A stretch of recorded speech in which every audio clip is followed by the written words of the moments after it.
Hello and welcome to Coffee Chats. I'm Morgan. And I'm Sarah, and this is our If I Stay review. If I Stay is a contemporary book about a girl named Mia who is in a car accident and she spends the entirety of the book or the movie in a coma. So this book is by Gail Forman, who also wrote Just One Day and Just One Year. As a quick review, both of us love this book and this movie. It's so good. Oh, it's so wonderful. Yep, highly recommend it. We haven't read the sequel yet though. Yes. But we will. Absolutely. So now we're just going to throw out a quick disclaimer.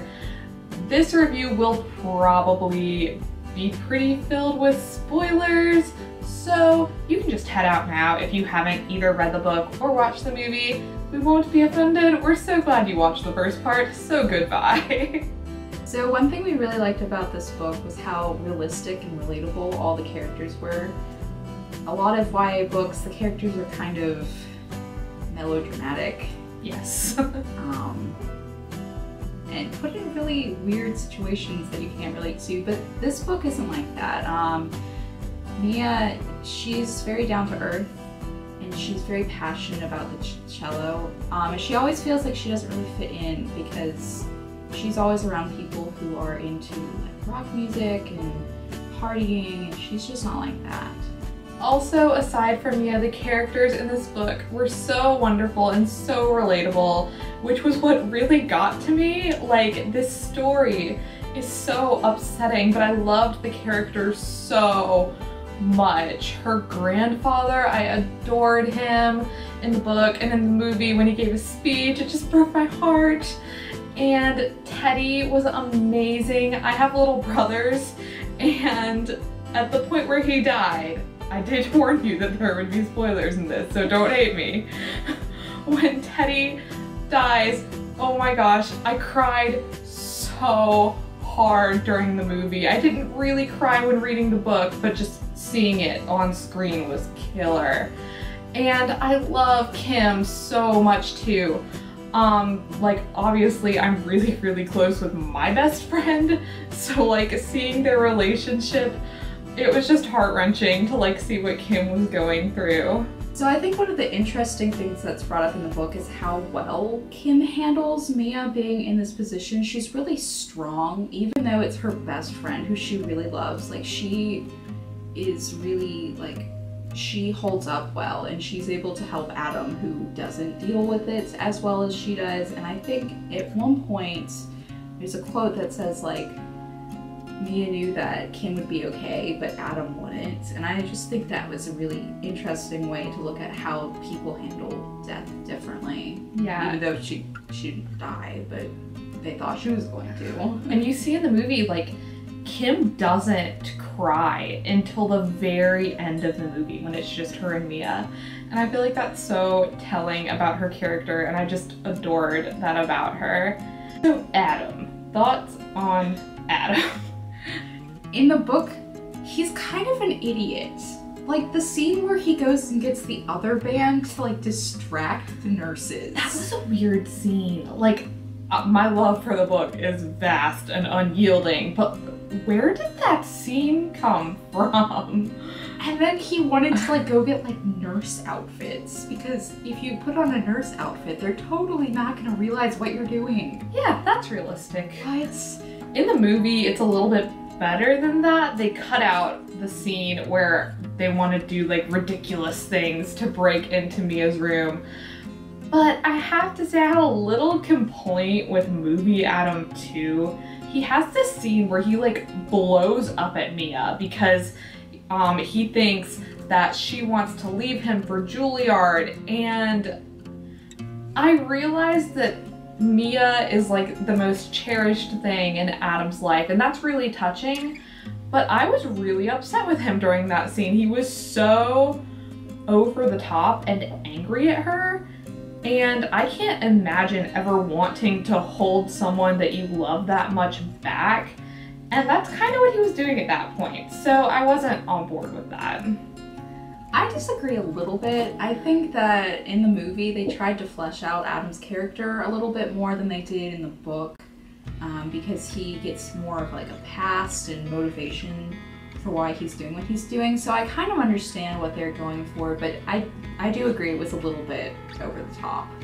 And wouldn't you say that like the movie, it was a little Adam heavy? Like I feel like in the book, a lot of characters got more equal time and attention in the writing, but the movie really focused a lot on Mia and Adam's love story, which is cool. Like I'm into their love story, but I would have liked to see a little bit more of Kim and the grandpa and Teddy, who's my baby, in the movie. Yeah.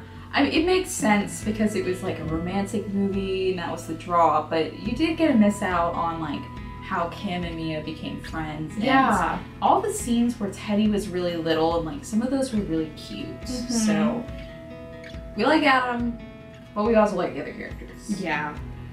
So as far as the movie goes, it's probably my favorite book to movie adaptation ever. I can't think of one that's better. We went to see Tifios earlier this year, and it was a good movie. But it wasn't as good as I expected it to be.